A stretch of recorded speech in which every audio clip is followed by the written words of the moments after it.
Gold, trusted gold buyers. మీరు తాకట్టు పెట్టిన బంగారాన్ని విడిపించి ఈ రోజు ఉన్న మార్కెట్ ధరకు కొనబడను. Hello guys, welcome back to iDream Media. జనరల్గా మీరు ఎప్పుడైనా అబ్జర్వ్ చేశారా, ఉమెన్ ఇంట్లో కూర్చొని సంపాదించుకోగలరా లేదా అని చెప్పేసి? సంహవ్ లక్కీగా ఈ జనరేషన్లో ఉమెన్ బిజినెస్ ఉమెన్ గాను, అలాగే ఎంప్లాయర్స్ గాను, ఎంప్లాయీ గాను చాలా వర్క్ చేస్తూ చాలా సంపాదిస్తూ ఒక ఉమెన్ ఎంపవర్మెంట్ అంటే ఏంటో తెలియజేస్తూ ఉన్నారు.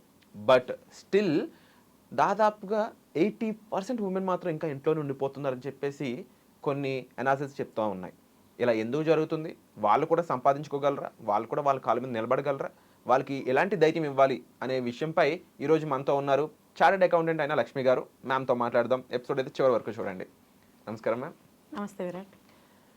జనరల్గా ఇప్పుడు మా అమ్మగారు ఉన్నారు, లేదంటే మా అక్క ఉన్నారు. వాళ్ళు ఎక్కడో ఒక చిన్న లో ఎక్స్ప్రెషన్ ఉంటుందన్నమాట. మేమేం సంపాదించుకోగలంలే, అంటే ఇంట్లో మగాళ్ళు ఉంటారు, వాళ్ళే కదా సంపాదించారు, మన పని ఏంటి ఇంట్లో ఉండడం, వండి పెట్టడం, ఇదే కదా. ఇలాంటిది చాలా కాలంగా వాళ్ళ మైండ్లో నూరు పోసేశారు కాబట్టి అలాగే ఉండిపోయారు. బట్ ఆ తర్వాత జనరేషన్ వచ్చే వాళ్ళందరూ కూడా లేదు, మేము కూడా చదువుకుంటాము, మేము కూడా సంపాదిస్తాం. అండ్ దానికి ఒక బెస్ట్ ఎగ్జాంపుల్ మీలాంటి వాళ్ళంతా. And we are proud of you first of all. అయితే ఇంకా చాలామంది ఉమెన్కి ఈ ఇన్స్పిరేషన్ కావాలి, అండ్ చాలామందికి ధైర్యం కావాలి. ఏంటి అంటే, మీరు ఆఫీస్కి వెళ్తేనే సంపాదించుకోగలరు, లేదంటే బిజినెస్ చేస్తేనే సంపాదించుకోగలరు కాదు. ఇంట్లో కూర్చొని కూడా ఇప్పుడున్న జనరేషన్లో, ఇప్పుడున్న ఈ 2025లో మీరు డబ్బులు సంపాదించుకోగలరు. నెలకి 20,000 అయి ఉండొచ్చు, నెలకి 30,000 అయి ఉండొచ్చు. ఇంట్లో కూర్చొని సంపాదించుకునే స్కోప్ ఉమెన్కి ఉందా? అది ఏ విధంగా ఉంది? ఇప్పుడు కరెక్ట్గా జరిగే సినారియోకి అవసరమైన క్వశ్చన్ అమ్మా. యాక్చువల్గా లేడీస్ అంటే ఇంట్లోనే ఉంటారు, ఇంట్లోంచి ఏం చేయగలరు అన్నది చాలామంది అభిప్రాయం. నిజం చెప్పాలంటే జస్ట్ ఒక సూది పిన్నిస్ కొనుక్కోవాలన్నా హస్బెండ్ని అడగాలి, వాళ్ళని తెమ్మనాలి. ఆ స్టేజ్లో చాలామంది ఉన్నారు. పోనీ వాళ్ళకి ఏం తెలివితేటలు లేవా, వాళ్ళు ఏం చేయలేరా అంటే గ్రాడ్యుయేషన్ వరకు చదువుకొని ఉంటారు. మరి గ్రాడ్యుయేషన్ వరకు చదువుకొని ఎందుకు ఈ పరిస్థితి? అంటే నీ కోసం నీ కనీస అవసరాలు తీర్చుకునే దానికి కూడా వేరే వాళ్ళ మీద డిపెండ్ అవ్వాలా? పోనీ వీళ్ళు ఖాళీగా ఇంట్లో ఉంటున్నారా అంటే మార్నింగ్ ఫస్ట్ లేచేది వాళ్ళే, లాస్ట్ పడుకునేది వాళ్ళే. మెయిడ్స్ని పెట్టుకోకుండా A to Z ఇంట్లో చేస్తారు. నేనేమంటానంటే, ఇప్పుడు మనకి అదృష్టం కొద్దీ చాలామంది మెయిడ్స్ దొరుకుతున్నారు కదా, why don't you use them? ఇప్పుడు మనం గ్రాడ్యుయేషన్ చదివామనుకోండి, per hour how much we can earn? చాలామంది ఒక లీస్ట్ 500 రూపీస్ రాదా? అట్లీస్ట్ 500 రూపీస్ వస్తుంది. పర్ డే ఎంత ఎర్న్ చేయగలుగుతాం? 8 hours అనుకున్నా ఒక 4,500 5,000 ఎర్న్ చేయగలం. ఈ పనులన్నీ చేయడానికి ఒక మెయిడ్ని పెట్టుకున్నాం అనుకోండి, ఎంత అవుతుంది? 5,000. అవును. అంటే నీ ఒక్కరోజు సంపాదన వాళ్ళ నెల జీతం. అవును. So don't under estimate your self. ఇంట్లో అంట్లు కడుక్కుంటూ, ఇల్లు శుభ్రం చేసుకుంటూ టైం వేస్ట్ చేయొద్దు. అది నీ పని కాదు. మరి ఇంకెందుకు చదువుకున్నావు? నువ్వు చదువుకోలేదు, అప్పుడు మెయిడ్కి డబ్బులు ఇచ్చే బదులు ఆ పని నేనే చేసుకోవచ్చు కదా అనుకోవచ్చు. మరి నువ్వు ఇంత చదువుకుని ఇంత ఎర్న్ చేయగల కెపాసిటీ ఉండి ఇంట్లో ఎందుకు ఉండిపోవాలి? సరే, పిల్లలు ఉన్నారు, వాళ్ళని చూసుకోవాలి, ఆ రెస్పాన్సిబిలిటీ ఉంది కాబట్టి నేను ఇంట్లోనే ఉండాలి, నేను బయటికి వెళ్ళి సంపాదించలేను. ఫైన్, నువ్వు చదువుకున్నావు కదా, నీ దగ్గర ఈ వెపన్ ఉంది కదా, ఆయుధం ఉంది కదా, దీంతో ఎన్ని చేయొచ్చో తెలుసా? చదువుతో సంబంధమే లేదు. అబ్జర్వ్ చేస్తే స్టాక్ మార్కెట్, ఏ స్టాక్ పెరుగుతుంది, ఏ స్టాక్ తగ్గుతుంది, కామన్ సెన్స్. స్టాక్ మార్కెట్ డౌన్లో ఉందా, దేంట్లో పెడితే మళ్ళీ పెరిగే స్కోప్ ఉంది, అనలైజ్ చేయగలుగుతావు కదా. అండ్ దానికి గైడ్ చేసే టూల్స్ చాలా ఉన్నాయి. ఎందుకు స్టడీ చేసి ఇన్వెస్ట్ చేయకూడదు? నువ్వు గ్రాడ్యుయేషన్ చదివావు కదా, ఎగ్జామ్స్ అన్ని చదివే పాస్ అయ్యావు కదా, దీని మీద స్టడీ చేయలేవా? అర్థం చేసుకోగలిగే తెలివితేటలు ఉన్నాయి. ఓకే, పోతే ఏమో అని భయపడితే తక్కువతో ఇన్వెస్ట్ చేయడం స్టార్ట్ చేయి. ఫస్ట్ ఒక 10,000 పెట్టుకో. 10,000 పట్టుచీర వద్దండి, నాకు ఆ 10,000 ఇస్తే నేను దాంతో చిన్న ప్రయత్నం చేస్తానని మీ వారిని ఒప్పించక్కర్లేదు కూడా. పుట్టింటోళ్ళు 10,000 ఇస్తారు కదా పండక్కి, చీర కొనుక్కోకు, మానే, ఇది చెయ్యి. సెల్ఫ్ సాటిస్ఫాక్షన్ వస్తుందండి. చాలామంది చదువుకొని ఇంట్లో ఉండి మదన పడుతున్నారు. ఏంటి నేను ఇలా మగ్గిపోతున్నాను, నాకు చాలా టాలెంట్ ఉంది. నీ టాలెంట్ ఎవరు గుర్తించరు, నీకు నువ్వే గుర్తించుకో. మైట్ బి నాకు స్టాక్ మార్కెట్ ఇంట్రెస్ట్ లేదు, నీకు ఏ యూట్యూబ్ చేయడమో ఎవరిని చూసి ఇన్స్పైర్ అయ్యో, ఇంట్లో ఉండి కూడా వంటలు చేస్తున్నారు, దాన్ని అప్లోడ్ చేస్తున్నారు, నేనే ఎందుకు చేయకూడదు అనుకుంటే రోజు వంట చేస్తావు కదా, దాన్ని షూట్ చేసి పెట్టు. ఎడిటింగ్ కూడా చేయక్కర్లా. ఫస్ట్ థింగ్ నీ దగ్గర స్కిల్ ఉంది, నీకు ఏది ఇంట్రెస్ట్ ఉంది అన్నది నువ్వు ఐడెంటిఫై చేసుకోవాలి. అప్పుడు ఆటోమేటిక్గా ప్రపంచం ఐడెంటిఫై చేస్తుంది, డబ్బు దానంతటా అదే వస్తుంది. అండ్ అన్నింటికంటే మించి మనకు ఒక విలువ వస్తుంది, సాటిస్ఫాక్షన్ వస్తుంది.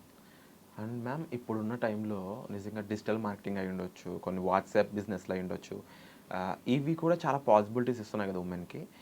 ఇవన్నీ ఉమెన్కి ఇంకా తెలియడం లేదు, రీచ్ అవ్వడం లేదు అని చెప్పేసి చాలామంది ఉమెన్ చెప్తా ఉన్నారు. దీనిపై ఏమంటారు అండ్ వాటి గురించి ఏం చెప్తారు? తెలియకపోవడం ఏంటమ్మా, అసలు ఇంట్లో ఉండి ఆడవాళ్ళు ఏం చేస్తారు? అందరు వెళ్ళిపోయింది. సీరియస్గా మాట్లాడుకుందాం, ఇది వరకు ఉన్నంత పని ఇప్పుడు ఉందా? పోనీ నిజంగానే మెడిసిన్ పెట్టుకోకుండా చేసుకున్నాము అనుకో, బట్టలు వాషింగ్ మిషన్ ఉతుకుతుంది, ఎగ్జాక్ట్లీ, డిష్ వాషర్స్ ఉన్నాయి, ఇల్లు క్లీన్ చేయడానికి రోబోట్స్ వచ్చినాయి, అన్ని స్విచ్లు ఆన్ చేయడమే కదా. ఇది వరకు పిండిలు రుబ్బేవారు, ఇప్పుడు మిక్సీ గ్రైండర్, అన్ని స్విచ్లు నొక్కితే అయిపోయే పనే కదా. సీరియస్గా చెప్తున్నాను, నేను అన్నింటికీ మెడిసిన్ పెట్టుకున్నాను. ఒకవేళ వాళ్ళు రాకపోయినా కూడా with in 2 to 3 hours I can finish everything. ఎందుకు పెట్టుకున్నానంటే మళ్ళీ అక్కడ స్ట్రెయిన్ అయ్యి, ఆఫీస్కి వచ్చి స్ట్రెయిన్ అయ్యి, మళ్ళీ అన్ని రెస్పాన్సిబిలిటీస్ తీసుకోలేక ఐఎమ్ అవుట్ సోర్సింగ్. కానీ నిజంగా సీరియస్గా చేసుకుంటే 2 to 3 hours కంటే ఎక్కువ పని పెట్టుకోకర్లేదు. మరి మిగిలిన టైం అంతా ఏం చేస్తామమ్మా? టీవీలో, ఫోన్లో, లేదు వేరే వాళ్ళతో కబుర్లో ఎంతసేపు చెప్తాం? దానివల్ల ఏమైనా ప్రొడక్టివిటీ ఉందా? నీకు కానీ దేశానికి కానీ ఏమైనా ఉపయోగం ఉందా? మరి ఉపయోగం లేని పనులు ఎందుకు చేసి బాధపడాలి? It's a trap. Okay, and ఎప్పుడు దేని గురించి ఎవరిని బ్లేమ్ చేయొద్దు, నిన్ను నువ్వే బ్లేమ్ చేసుకో, నిన్ను నువ్వు పరిశీలించుకో. బాధపడుతూ టైం వేస్ట్ చేసే కంటే దాన్ని యూటిలైజ్ చేసుకోవడానికి ట్రై చేయి. ఓకే, నాకు మార్కెటింగ్ రాదు, నాకేం తెలియట్లేదు అంటే వెళ్ళి తెలిసిన వాళ్ళని అడుగు. మార్కెట్లో ఒకళ్ళు సక్సెస్ అయిన వాళ్ళు ఉంటారు కదా, వాళ్ళని చూసి నువ్వు ఇన్స్పైర్ అయ్యి ఉంటావు కదా, వాళ్ళు కలువు, ఎలా చేశారని అడుగు, ఆ దారిలో వెళ్ళు. ఫస్ట్ థింగ్ మనకు తెలిసి ఉండాలి, మనకు తెలియకపోతే తెలిసిన వాళ్ళ దగ్గర తెలుసుకోవాలి. అండ్ ఇంకా మార్కెటింగ్ అంటారా, ఇప్పుడున్న టెక్నాలజీలో డామ్ ఈజీ, ఏం అక్కర్లే. ఒక్క వాట్సాప్ స్టేటస్, ఇన్స్టాగ్రామ్ స్టేటస్ చాలు నేను ఎక్కడికో తీసుకెళ్తే ఫాలోవర్స్ ఆటోమేటిక్గా వస్తారు. ఇప్పుడున్న సోకాల్ సెలబ్రిటీస్ అన్ని పుడుతూనే సెలబ్రిటీసా, లేకపోతే సెలబ్రిటీస్కి పుట్టారా? నీకున్న టాలెంట్ నువ్వు డిస్ప్లే చేస్తే ఆటోమేటిక్గా రికగ్నిషన్ వస్తుంది. అందులో పెద్ద మ్యాజిక్ లాజిక్ ఏం లేదు. ఫస్ట్ థింగ్ చేయాలన్న బర్నింగ్ డిజైర్ ఉండాలి, టెక్నాలజీ యూజ్ చేయడం తెలియాలి, తెలియకపోతే తెలుసుకోవాలి. ఇప్పుడు ఇంతకుముందు ఫోన్ వాడడం ఎవరికైనా వచ్చా? ఇప్పుడు అందరికీ వచ్చా, రాని వాడు లేడు. బిచ్చగాడితో సహా స్మార్ట్ ఫోన్ మెయింటైన్ చేస్తున్నారు. అది బేసిక్ నీడ్ అయిపోయింది. బట్టలు వేసుకోవడానికి మర్చిపోతారేమో కానీ ఫోన్ మర్చిపోరు. సో జోక్స్ ఏ పార్ట్, ఎప్పుడు ఎవరిని బ్లేమ్ చేయొద్దు. అండ్ పర్టికులర్గా లేడీస్, అసలు లేడీస్ కానీ తలుచుకుంటే ఏదైనా సాధించగలరు. అంటే వీళ్ళు కేవలం మాకెందుకులే, మాకు వద్దులే అని వాళ్ళంతా వాళ్ళే ఆపుకుంటున్నారు తప్ప ఇంకా వేరే దారి ఆపుకోట్లా. మమ్మల్ని ఎవరో ఆపేస్తున్నారని ఫీల్ అవుతున్నారు. హస్బెండ్ ఒప్పుకోడను, ఇన్లాస్ ఒప్పుకోరను, లేకపోతే పిల్లలను. నీ పిల్లలు నీకు చెప్పారమ్మా నువ్వు చేయకమ్మా, నేను స్కూల్కి వెళ్ళినప్పుడు టీవీ చూడు, ఫోన్ చూడు అని చెప్పారు. వాళ్ళకి చూడొద్దని మనం చెప్పాల్సింది పోయి మనమే చూస్తే వాళ్ళు మన మాట ఎలా వింటారు? ఎవరిని రిస్ట్రిక్ట్ చేయరు. మనం ఇది చెయ్యాలి అని గట్టిగా చెప్పాలి. నేను వంటగదిలో వంట చేసి అంట్లు తవ్వడానికి పుట్టలేదు, నా జీవితానికి ఒక పరమార్థం ఉంది, నేను ఇది చెయ్యాలనుకుంటున్నాను, ఇది చేస్తేనే నాకు సాటిస్ఫాక్షన్ ఉంటుంది అని కన్వే టు అదర్స్. ఎవరు ఆపుతారమ్మా? ఒకవేళ ఎవరన్నా ఆపుతున్నారు, షీ టీమ్స్ లేవా, మహిళా సంఘాలు లేవా? ఎంత సపోర్ట్ అమ్మా లేడీస్కి. ఇదివరకు లేదు ఈ పరిస్థితి. పర్సనల్గా నేను బయట తిరుగుతా కాబట్టి చెప్తున్నాను. ఒక లేడీ నిజంగా ఏమైనా సాధిస్తే అందరం ఎక్కిస్తారు. True ma'am. అండ్ డెఫినెట్లీ ఇప్పుడు ఈరోజు మీరు ఈ స్టేజ్ మీద చెప్పిన పాయింట్స్ ప్రతిదీ కూడా ప్రతి ఒక్క మహిళకి అర్థం అవ్వాల్సిన విషయాలు. వాళ్ళకి ఒక ఐ ఓపెనర్ అని చెప్పొచ్చు. మీరు కళ్ళు తెరిపించారని చెప్పడంలో ఎటువంటి సందేహం లేదు. ఎందుకంటే వేరే దేశాలు అభివృద్ధి చెందడానికి మనది చెందుతూ ఉండడానికి ఇదే డిఫరెన్స్. 50% లేడీస్ కదా, మరి వాళ్ళు కూడా పనిచేస్తే అభివృద్ధి చెందదా దేశం? డెఫినెట్లీ. అండ్ విన్నారు కదండి, ఈరోజు ఒక ఇన్స్పైరింగ్ ఎపిసోడ్ చేసిన ఫీలింగ్ అయితే నాకు వచ్చింది. ఎందుకు అంటే నేను మా అమ్మమ్మ గారిని చూశాను, మా నాన్నమ్మ గారిని చూశాను, మా అమ్మని చూశాను, మా అక్కని చూశాను. ఇలా ప్రతి ఒక్కరూ కూడా ఎందుకు ఉండిపోతున్నారు అనిపించింది. అండ్ నిజంగా ఇప్పుడున్న జనరేషన్లో చాలా స్కోప్ ఉందండి, చాలా ఎదగడానికి చాలా స్కోప్ ఉంది, సంపాదించడానికి స్కోప్ ఉంది. మీ కాళ్ళ మీద మీ ఐడెంటిటీ మీకు ఎవరో పలానా వాళ్ళ భార్య పలానా వాళ్ళ కూతురు అని కాకుండా మీ ఐడెంటిటీ మీరు సంపాదించుకునే హక్కు ఉంది. ఈరోజు మ్యామ్ చెప్పిన పాయింట్స్ ఒక్కసారి అర్థం చేసుకోండి. అండ్ మీ కాళ్ళ మీద మీరు నిలబడడానికి ప్రతి పాయింట్ని కూడా అర్థం చేసుకొని వర్క్ చేయండి. And all the best. Thank you so much.